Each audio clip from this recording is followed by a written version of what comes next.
And the idea is just to roll, but go for it. We'll go for it.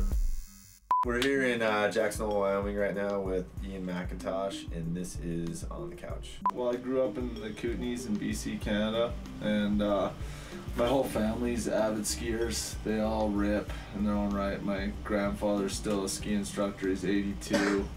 My cousins have both been in powder a few times when I was growing up, so it's kind of a huge motivation just, you know, seeing what those guys were doing, and I wanted to do it too. And my dad had me out in the backcountry super young, digging snow pits, route finding, and then that just allowed me to have freedom in the mountains, which, you know, developed a huge passion for the mountains. And then as time went on, the dream started to be that I wanted to make skiing my life and my job, and so I pursued it. Part of that pursuit led me to Whistler and into the competition circuit and filming, and then eventually to the dreamland here at the TGR studio. I grew up racing, and my dad made me decide, you know, what do you want to do? Do you want to ski or play hockey? And I love the speed of skiing, I love going fast, and so I chose skiing at a very young age.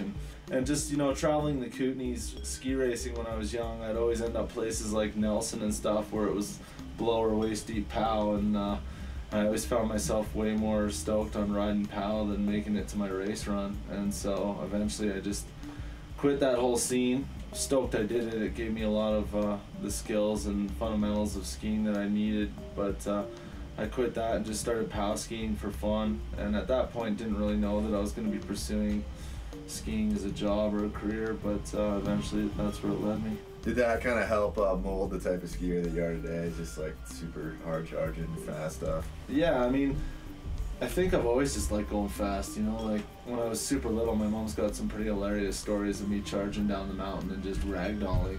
Yeah.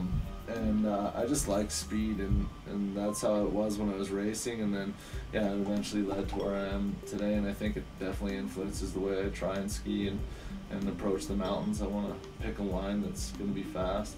I mean, how did you meet your posse, you know, now that you've been pretty tight with Dana and a bunch of the other guys up there, and guys that you're still hanging with and riding with, and yeah, Hugo and those guys? Well, I mean, I knew Ryan Oakton from Fernie. I spent the season in Fernie. My whole family lives in Fernie, aunts, uncles, grandparents, everyone, cousins, and so I knew Oakton. He was a family friend and grew up raced with him a little bit, and then I knew a couple other guys that had made the move from Fernie to Whistler as well. And after I spent a season in Kicking Horse, I went down to New Zealand for a summer just to ski, and I ended up doing the World Heli Challenge the last year they did it down there. Right. And that's when I ran into Pierre-Yves Leblanc, which is this crazy French skier, Quebecois skier, and he won the event. He was thrown down in his prime at that point, and he said, dude, come to Whistler and you can turn this into your job. And so I went to Whistler, hooked up with him, and eventually, I mean, he knew everyone, so the posse grew, and eventually met guys like Dana and so on and so forth through Oakton and everyone, and yeah, ever since then I had a tight posse there.